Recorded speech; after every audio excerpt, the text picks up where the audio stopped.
Au générique de nombreux films, on peut lire basé sur des faits réels et on en doute souvent. Bienvenue dans True Story où on prend un film et on regarde à quel point on s'est écarté de la réalité s'il y en avait une à la base. Aujourd'hui, on parle de Pain and Gain de Michael Bay sorti en 2013 avec Mark Wahlberg et Dwayne The Rock Johnson. Qualifié de film d'auteur si on le compare au reste de la filmographie de Michael Bay, Pain and Gain nous raconte les péripéties de trois bodybuilders qu'on ne pourrait qualifier autrement que de crétins congénitaux. Les trois gaillards décident de vivre leur rêve américain en kidnappant un homme d'affaires local, suivant à petits pas la route vers l'homicide volontaire. Bien que le film soit dirigé avec un ton de comédie, il est bel et bien basé sur des faits réels qui n'ont pas beaucoup fait rire la victime, Mark Schiller. Il déclara au Huffington Post « Il raconte l'histoire sur un ton comique, mais il faut se souvenir qu'ils m'ont réellement roulé dessus à 2 reprises après avoir fait exploser une voiture avec moi dedans, et certaines personnes sont mortes. Donc les faire passer pour des mecs sympas est plutôt atroce. » Mettons-nous au boulot et séparons le vrai, du moins vrai et du faux. Commençons par les personnages. Mark Wahlberg et Anthony Mackie jouent respectivement Daniel Lugo, le cerveau de l'opération pour ainsi dire, et Adrian Dorbol, son associé numéro 1.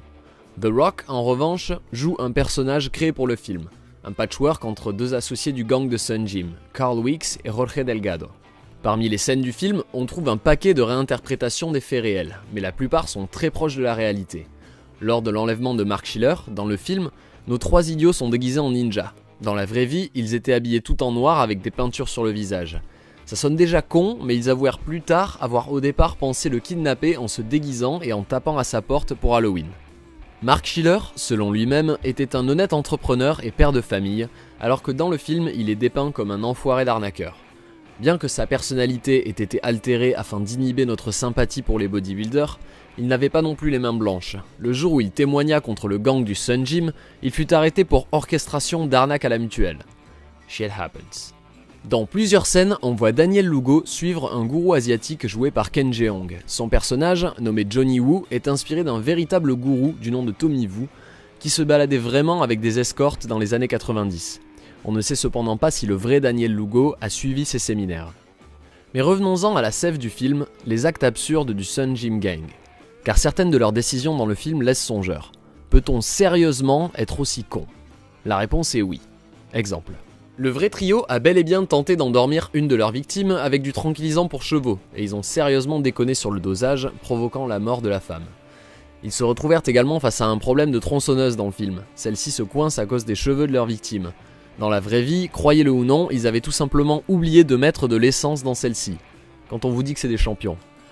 On l'a déjà survolé, mais ils ont tenté de faire sauter Mark Schiller dans sa voiture et, cela n'ayant pas marché, ils lui ont roulé sur la couenne à 2 reprises afin de s'assurer qu'il était bien mort. Malheureusement pour eux, ils étaient trop bêtes pour prendre son pouls et vérifier qu'il n'allait pas se relever et aller témoigner. Dommage. Et enfin ma préférée, oui, ces mecs ont bel et bien tenté de faire griller au barbecue les mains de 2 de leurs victimes, Frank Griga et Christina Furton, afin de faire disparaître leurs empreintes. Ne m'en voulez pas, je fais une pause, je peux encaisser que 4G de conneries à la fois. Mark Schiller n'a pas aidé la police à arrêter Lugo en le poursuivant en voiture, et toute la scène où The Rock vole un camion de transfert de fonds a été écrite pour le film, mais ça nous laisse avec une scène d'action sympa. Je sais pas pour vous, mais moi j'adore regarder Dwayne Johnson faire des conneries. En fait, comme la majorité, j'adore The Rock. Mettez-le dans plein de films, il est excellent. Sur ce, assez de sueur et de stupidité pour aujourd'hui, on se retrouve très vite, et en attendant, pitié, ne prenez pas exemple sur ces mecs. Qu'est-ce qu'ils sont